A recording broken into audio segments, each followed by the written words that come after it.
Pronto, professor, acabei de clicar na terceira parte da aula de hoje. Agora me ajude e me diga qual é o crime que nós temos nessa casuística. Pessoal, o que nós temos aqui é uma apropriação indébita. Uma apropriação indébita, inclusive, qualificada. Mas daqui a pouco eu digo por que qualificada. Primeiro, onde é o artigo de lei? Onde é no Código Penal que nós temos a tipificação de uma apropriação indébita? Artigo 168 do Código Penal brasileiro, artigo 168 do Código Penal. Pega aí o seu vadimeco, pega o seu Código Penal e abra. Artigo 168, apropriação indébita. Apropriar-se indevidamente de coisa que tenha posse ou a detenção. Pena, salvo melhor juízo, é de reclusão de detenção de 1 a 4 anos. Comete crime de apropriação indébita o indivíduo que tem a posse, que tem a guarda, que tem a tutela de alguma coisa, mas que aquele bem não é dele.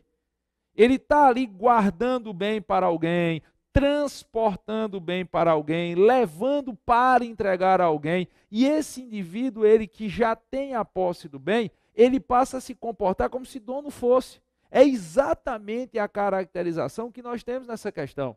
O advogado, ele não era dono do dinheiro. O dinheiro não era do advogado. O advogado apenas, no exercício da sua profissão, se ele é advogado, ele é procurador da parte, no exercício do seu labor profissional, no exercício da sua atividade profissional, o advogado tinha mais era que sacar o dinheiro e entregar ao cara. E o que é que o advogado faz? Ele toma para si um dinheiro que só tinha guarda. Ele toma para si um dinheiro que ele apenas deveria transportar e entregar ao indivíduo. Isso caracteriza a apropriação indébita. E é bom que se diga que essa apropriação indébita está qualificada. Por que é que essa apropriação indébita está qualificada? Porque ela foi praticada por pessoa que agiu em razão do trabalho, em razão do ofício, em razão do labor. Ela está qualificada porque ela foi praticada por pessoa que está se aproveitando da atividade profissional, está se aproveitando do fato de ser procurador da vítima para ficar com o bem. Aí antes que alguém me pergunte, mas professor, nós só teríamos hipótese de apropriação indébita em relação ao advogado, é isso? Claro que não. Eu vou te dar um outro exemplo de apropriação indébita.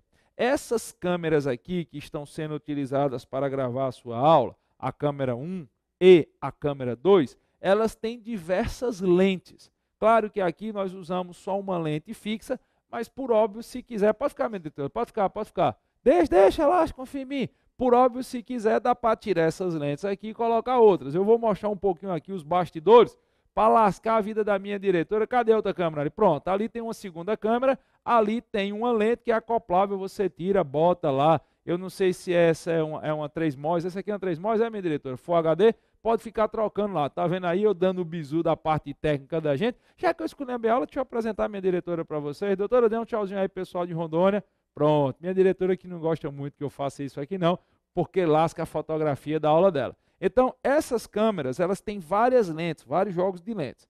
Vamos supor que a minha diretora recebesse uma dessas câmeras com um bocado de jogo de lentes para fazer um trabalho externo para o SES. O SES falou para ela, olha, você vai viajar, você vai fazer um trabalho aqui para a empresa, então você leva a câmera, que vai numa casezinha, e você leva a outra case com o jogo de lentes. Combinado? Quando você terminar o trabalho, você traz e devolve. A câmera é dela? Não, não é. Ela recebeu a câmera para trabalhar para a empresa. Ela tem a posse da câmera para poder desempenhar a atividade. Ela recebeu a câmera e as lentes. Trabalhou tal, antes de devolver, ela resolve tirar uma das lentes para ficar para ela. Ela não é dona daquelas lentes. Ela recebeu a posse das mesmas em razão da atividade profissional que ela desempenha. Só que aí, quando ela foi devolver, ela disse, não, eu vou ficar com dessas lentes aqui, vou vender e ganhar um dinheirinho. Que crime ela praticou? Apropriação indébita. Ela tomou para si um bem que já tinha a posse legítima. Ela podia ter levado, usado e devolvido. Entregaram a ela na base da confiança. E aí ela pegou parte dos bens que lhe foi entregue. A apropriação indébita. E nesse caso, essa apropriação indébita também está qualificada. Beleza? Então é exatamente isso que aconteceu aqui na questão de número 19. Consequentemente, qual vai ser o nosso gabarito da 19? Vamos lá. Letra A está falsa, porque fala em estelionato, que eu tenho a apropriação indébita qualificada. Furto, fraude, não. Apropriação indébita, opa, simples. Não é simples, é qualificada. Está lá no parágrafo 1º, inciso 3 do artigo 68. Receptação simples, não.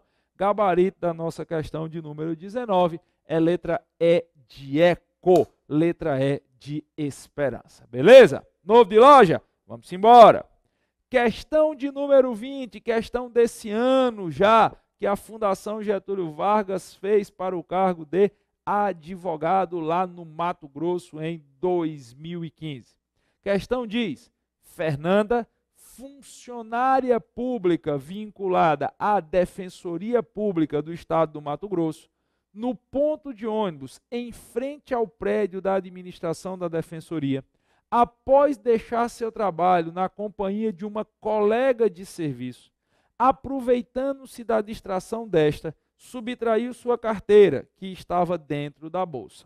Descoberta por meio de câmeras de segurança, Fernanda deverá ser denunciada pela prática do crime. Aqui, essa questão ela já trouxe uma tentativa de casca de banana. Uma tentativa de pegadinha. Eu quero deixar bem claro que foi uma tentativa só, porque o aluno um pouquinho mais atento, ele já matava a questão. Essa questão começa dizendo que a Fernanda é funcionária pública e ainda diz que ela é uma funcionária pública vinculada à Defensoria Pública do Estado do Mato Grosso. Qual é a intenção da banca aqui? O que é que a FGV quis? A FGV quis que o candidato pensasse em crime funcional. A FGV quis que o candidato pensasse que o que nós teríamos aqui seria um crime praticado por funcionário público contra a administração. Eu acho que os caras imaginaram, vamos dar um jeito do candidato pensar que é um crime de peculato, que é qualquer crime que um funcionário público pratica.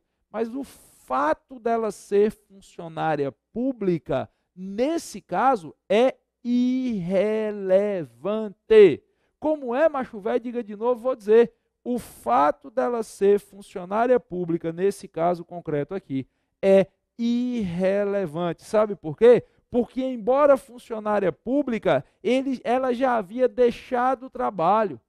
Ela estava na parada de ônibus, cadê? No ponto de ônibus em frente ao prédio da administração da Defensoria. Ela já saiu do trabalho, ela estava na companhia de uma colega, ela não tinha mais nenhuma atividade ligada à função pública. Nada do que ela estava fazendo aqui tinha vínculo com o fato dela ser funcionária pública. Insisto, nada do que ela estava fazendo aqui tinha vínculo. A sua conduta no ponto de ônibus, na parada de ônibus, não tem vínculo com o fato dela ser funcionária pública. Ela, saindo do trabalho, já largada, como se costuma dizer, fulano está largado, fulano já deixou o serviço. Ela, largada do trabalho, ela aproveitou-se que a amiga deu um vacilo, que a amiga se abestalhou e ela subtraiu a carteira que estava dentro da bolsa da amiga. Isso é o quê? Isso é furto. Isso é crime contra o patrimônio. Ela incorreu simplesmente num crime patrimonial. Ela subtraiu coisa móvel alheia. Ela incorreu no delito tipificado ao teor do artigo 155 do Código Penal. No caput do artigo 155 já está escrito assim: subtrair coisa móvel alheia, reclusão de 1 a 4 anos. Eu até acho que, se tivesse mais detalhes, daria para ser furto qualificado pela destreza. Mas como a questão simplesmente diz que ela subtraiu de dentro da bolsa, nós vamos ter que trabalhar com a hipótese de furto simples nos termos do caput. Então, o que eu tenho aqui nessa questão é o gabarito sendo letra D de delta, letra D de dado. O que nós temos aqui é o crime de furto. Cuidado, se você pensou, ela incorreu no delito de peculato. Peculato é um crime previsto no artigo 312 do Código Penal brasileiro. Peculato é um crime previsto no artigo 312 do Código Penal. Peculato é quando um funcionário público, em regra geral, é bom que se diga, peculato é quando um funcionário público subtrai um bem público. Ele subtrai um bem da repartição que ele trabalha, um dinheiro do ente administrativo. Aqui, mestre, a mulher está pegando a carteira de uma colega de trabalho fora do ambiente de trabalho na parada de ônibus. Não tem nada a ver com peculato, não tem nada a ver com crime funcional. É crime contra o patrimônio. Então, o gabarito da 20ª, letra D. Com isso, eu exauri as questões correspondentes à ficha de número 2. Agora, nós vamos começar a tratar as questões correspondentes à ficha de número 3. Questões estas que estão, obviamente, já postadas aí na sua área do aluno, na aba Materiais Complementares. E, como sempre, nós continuamos a numeração em ordem crescente para facilitar aí qualquer dúvida, qualquer pergunta que você queira fazer lá na sua mensagem. Inclusive, eu vou lhe pedir uma gentileza, continue interagindo pela sua mensagem. Eu tenho recebido já muitas mensagens de alunos aqui especificamente dessa turma do Tribunal de Justiça de Rondônia, com dúvidas, com perguntas, com questionamentos. E eu tenho notado um detalhe que eu queria até pedir licença a vocês, um minutinho para abrir um parêntese aqui. Eu tenho notado que alguns alunos estão indo lá na sua mensagem e eles já começam assim: professor, desculpe a ignorância, professor, não leva a mal eu estar com a dúvida. Teve até uma moça que ela me fez 4 perguntas seguidas assim, e fez uma primeira pergunta. Eu notei, porque para a gente aparece a hora que a pessoa postou a pergunta. A pessoa postou a pergunta às 19h10, aparece para a gente aqui, sempre horário de Brasília, tá? E aí eu notei que ela postou uma pergunta às 7h10 da noite, depois uma pergunta às 7h30, depois uma às 7h45. Isso é típico de quem está estudando e está tendo dúvida. E eu pude notar que ela estava lendo um livro, ou ela estava assistindo a aula, e as dúvidas eram sequenciadas da matéria. Você começa a estudar uma coisa, aí tem uma primeira dúvida, depois outra, e ela mandou lá 3 ou 4 perguntas, e na 4ª pergunta ela já estava pedindo desculpa, e eu notei que ela estava envergonhada de ter dúvida. Eu respondi para ela, mas vou pedir para todos vocês, vocês não têm que ter vergonha não. Vocês têm mais é que perguntar mesmo. Pessoal, vocês depositaram um voto de confiança gigantesco no Complexo de Ensino Renato Saraiva. Vocês depositaram um voto de confiança gigantesco na hora que vocês adquiriram o curso. Vocês estão confiando não só na empresa, mas nos professores. Vocês nos permitiram o privilégio de poder caminhar ao seu lado. É nossa função, nossa obrigação e também nosso objetivo e o nosso prazer poder lhe ajudar em tudo que for preciso. Claro, deve existir uma razoabilidade, óbvio. Teve uma pessoa daqui da turma de Rondônia, eu conversei com ela depois, mandei uma mensagem, a pessoa respondeu, está tudo ok, que ela me mandou um caso concreto para eu dar um parecer. Isso não é razoável. Ah, professor, eu estou com um problema na família. E aí contou um caso lá enorme, o senhor pode me dar um parecer? Não, eu não posso dar parecer sobre o caso concreto. Se eu fizesse isso, eu podia, dependendo da situação, até estar incorrendo em crime para mim. Então eu não posso fazer isso, mas dúvida do assunto, das questões, dos temas que está no programa de vocês, às vezes é um tema que está no edital, a gente falou mais rapidamente, pergunte, vocês não têm do que ter dúvidas, eu prefiro, eu adoro. Quando eu vejo o aluno com dúvida, quando eu vejo o aluno interagindo, sua mensagem existe para isso, para você interagir conosco, para você estar próximo dos seus professores. Então, mestre, não tenham vergonha. Pode, é porque é uma coisa besta, todo mundo sabe, se você não sabe, está na hora de resolver esse problema. Pergunte, interaja. E lá na interação na sua mensagem, inclusive também você pode interagir conosco, vocês já sabem, nas redes sociais, tal, lá no Insta, Giovanni Moraes 2, no Facebook, professor Giovanni Moraes, agora tem um danado do Periscope também, né? Que a gente está interagindo muito lá pelo Periscope. Nas redes sociais, o ideal é que você siga os professores, mas não dá para responder perguntas. Mas na sua mensagem, mande pergunta para sua mensagem, nós estamos aqui firme e forte. E eu reparei que muita gente lá na sua mensagem tem me questionado assim, teve até uma moça que me questionou assim, professor, eu peguei a ficha 2, quando eu olhei a ficha 3 é como se fosse a 2, porque está uma continuação, 1 a 1 é a continuação da 2. Não, é para facilitar esse lance da numeração. Nós damos a numeração em ordem crescente para facilitar a sua indagação e facilitar a sua pergunta. E eu notei também que muita gente está tendo o primeiro contato com o direito penal. Eu notei que muita gente está vendo direito penal pela primeira vez, é razoável, uma turma de técnico, é razoável isso. E o que me deixa mais feliz é que mesmo tendo o primeiro contato, você nota que a galera começa a se apaixonar por direito penal. Então, mais um motivo para eu lhe pedir, tem dúvida, tem crítica, sugestão, qualquer coisa, usa sua mensagem. Usa sua mensagem sobre as matérias que nós estamos lecionando aqui, porque nós temos o maior prazer do mundo em interagir com vocês. Ok? Então, vamos lá. Questão de número 21, a questãozinha desse ano também, do Tribunal de Justiça de Santa Catarina, que a Fundação Getúlio Vargas fez para preenchimento do cargo de técnico judiciário auxiliar. A questão diz: o crime de peculato está disciplinado no artigo 312 do Código Penal. Visa proteger, dentre outros bens jurídicos, a moralidade administrativa e o patrimônio. Sobre tal delito, é correto afirmar que, bom, peculato é crime praticado por funcionário público contra a administração. Na verdade, peculato é o primeiro crime aí no Código Penal, dentro desse título, dos crimes praticados por funcionários públicos contra a administração. Um detalhe, se você precisar saber, para se localizar, para poder estudar no seu vade-mecum, onde começam os crimes contra a administração, eles começam no artigo 312 do Código Penal brasileiro. O primeiro crime praticado por funcionário público, ou possível, para ficar mais técnico, possível de ser praticado por funcionário público contra a administração, está disciplinado aí ao teor do artigo 312 do Código Penal, que é o crime de peculato. Só que aqui, eu sempre gosto de abrir um parêntese prévio. Se eu vou fazer uma questão sobre crimes praticados por funcionários públicos contra a administração, eu preciso antes ser capaz de identificar quem é que no âmbito penal pode ser considerado como funcionário público.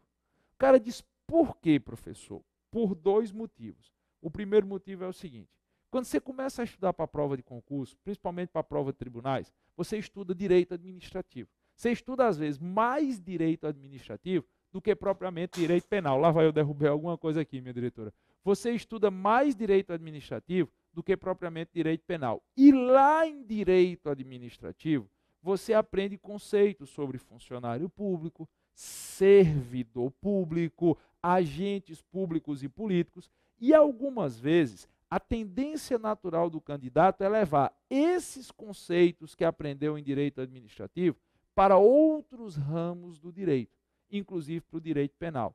Eu lhe peço que não faça isso. Giovanni, você está dizendo que o que eu aprendi em direito administrativo está errado? Por óbvio que não, lógico que não.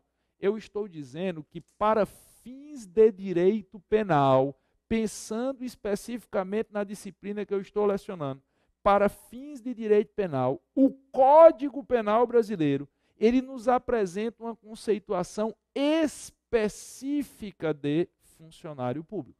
E onde é que está essa conceituação? No artigo 327 do Código Penal brasileiro, no seu caput e no seu parágrafo 1º. Se você está com o vade-mecum, se você está com o Código Penal aberto nesse momento, vá para esse artigo. Artigo 327 do Código Penal. O caput e o parágrafo 1º nos definem quem é que nós podemos considerar como funcionários públicos no âmbito do direito penal. Vocês vão perceber que esse artigo 327 ele tem um parágrafo 2º.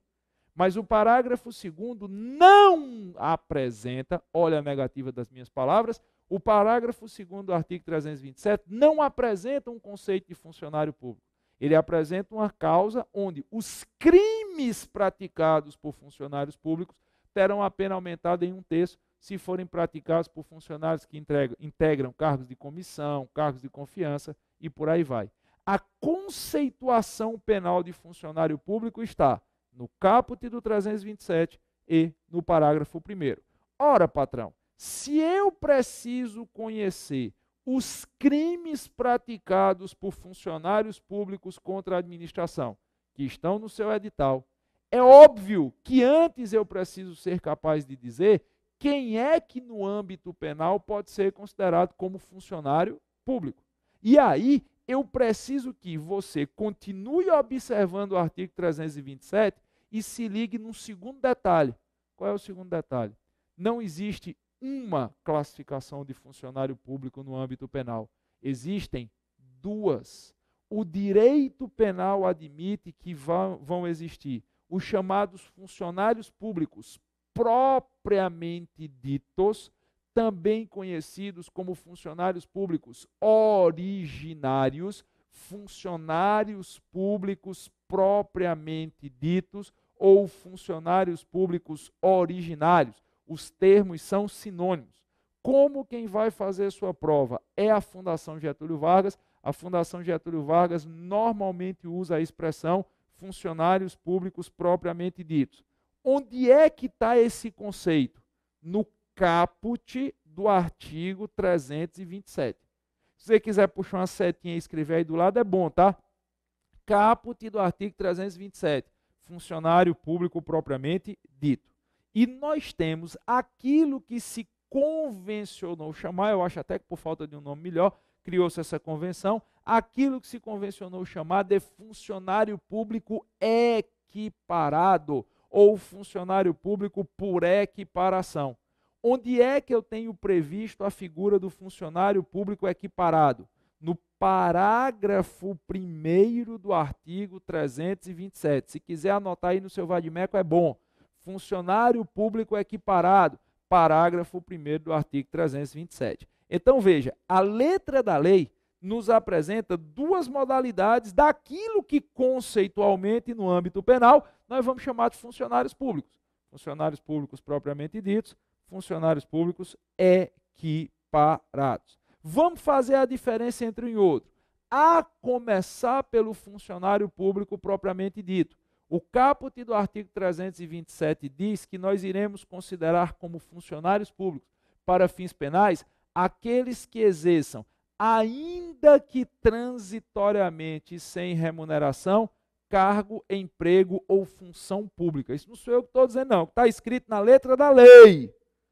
Aquelas pessoas que, mesmo de forma transitória, de forma passageira, e ainda que não sejam remunerados, ainda que não recebam pagamento, desempenhem cargo, emprego ou função pública, eles serão considerados como funcionários públicos para fins de direito penal. Giovanni, me dá um exemplo? Vou dar. Você.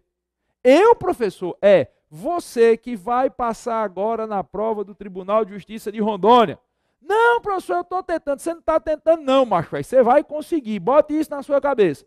Você que vai passar agora na prova do TJ de Rondônia. Você que vai passar nas cabeças e vai entrar na primeira turma do primeira leva que vai ser chamada.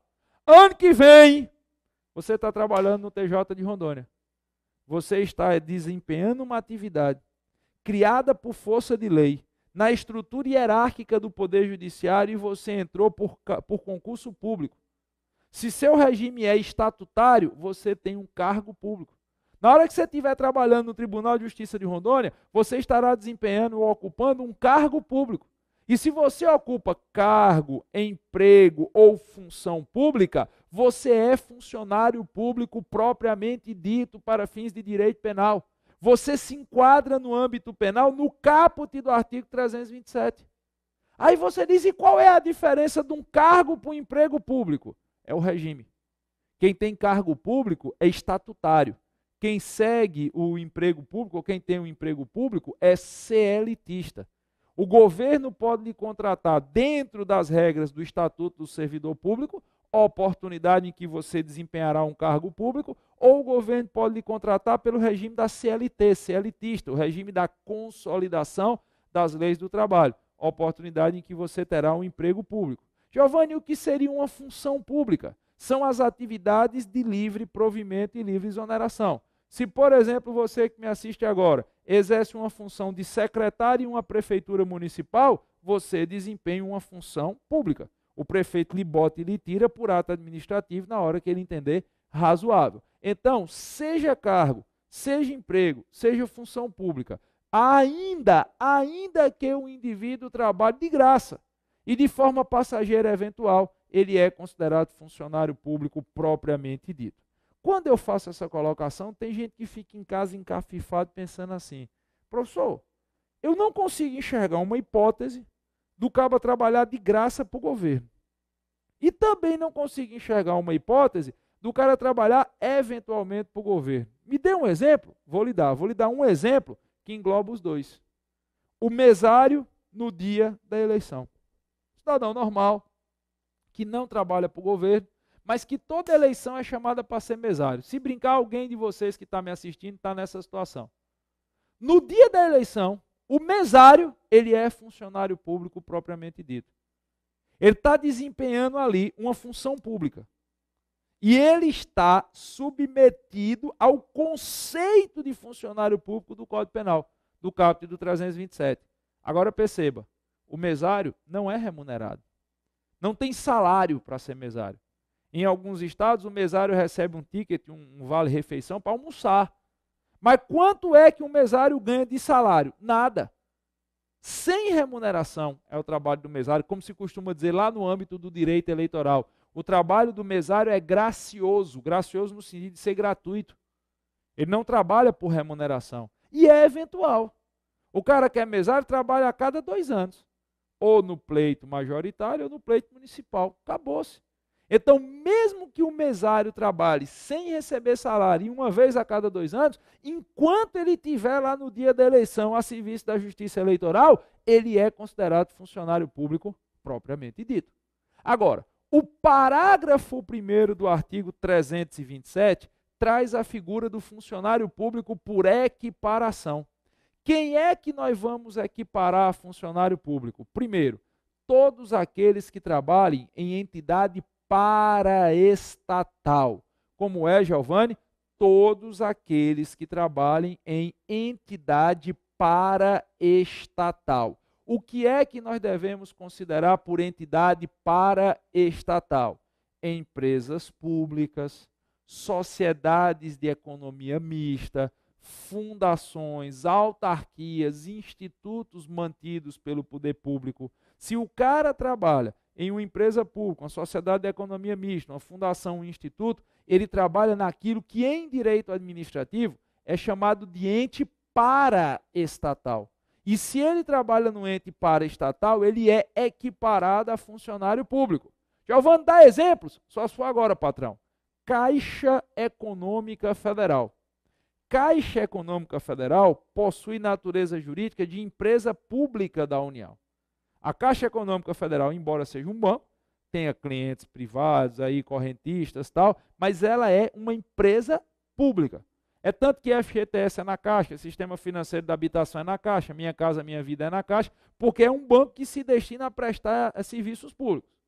O cara que trabalha na Caixa Econômica Federal, ele trabalha numa empresa pública. Ele trabalha no ente paraestatal, para fins de direito penal, ele é equiparado a funcionário público. Outro exemplo, Banco do Brasil. Giovanni, Banco do Brasil é empresa pública? Não, é sociedade de economia mista controlada pela União. Isso também vocês estudam em direito administrativo. O Banco do Brasil é uma sociedade de economia mista, o controle está nas mãos do governo federal. O indivíduo que trabalha no Banco do Brasil, ele trabalha numa sociedade de economia mista. Ele trabalha num ente paraestatal. Para fins de direito penal, ele é equiparado a funcionário público. IBGE, Instituto Brasileiro de Geografia e Estatística, um instituto mantido pelo governo. O cara que trabalha no IBGE, ele trabalha no ente paraestatal, ainda que sejam aqueles contratados só para fazer o censo. Ele trabalha no ente paraestatal, logo ele equipara-se no âmbito penal a funcionários públicos. Seriam funcionários públicos por equiparação. Beleza? Só que o parágrafo 1º do artigo 327 ainda fala no terceirizado, no prestador de serviço, no indivíduo contratado para prestar serviço para o governo. O terceirizado, o prestador de serviço, ele será equiparado a funcionário público se ele desempenhar atividade típica da administração. Cuidado que tem uma lenda aí no meio do mundo onde o povo diz assim, olhe, todo terceirizado, todo prestador de serviço, se ele trabalhar para o governo, ele é equiparado a funcionário público. Não, não é, está errado. Essa generalização está errada. Não é todo prestador de serviço, não é todo terceirizado que é equiparado a funcionário público, não. Os prestadores de serviços terceirizados, os conveniados, eles só serão considerados como funcionários públicos se eles desempenharem, se eles exercerem atividade típica da administração. Isso não sou eu que estou dizendo não, crianças, é letra de lei, isso adora cair em prova de concurso. Pelas 10 chagas de Mané Valentim, não vai perder uma questão por uma besteira dessa não. O conveniado, terceirizado, o prestador de serviço que trabalha para o governo, ele só será, no âmbito do direito penal, equiparado a funcionário público se ele exercer a atividade típica da administração. Aí você diz, mas velho, eu não entendi. Dá para traduzir? Vou traduzir através de um exemplo, mas antes me ajude clicando, por favor, na quarta parte da aula de hoje.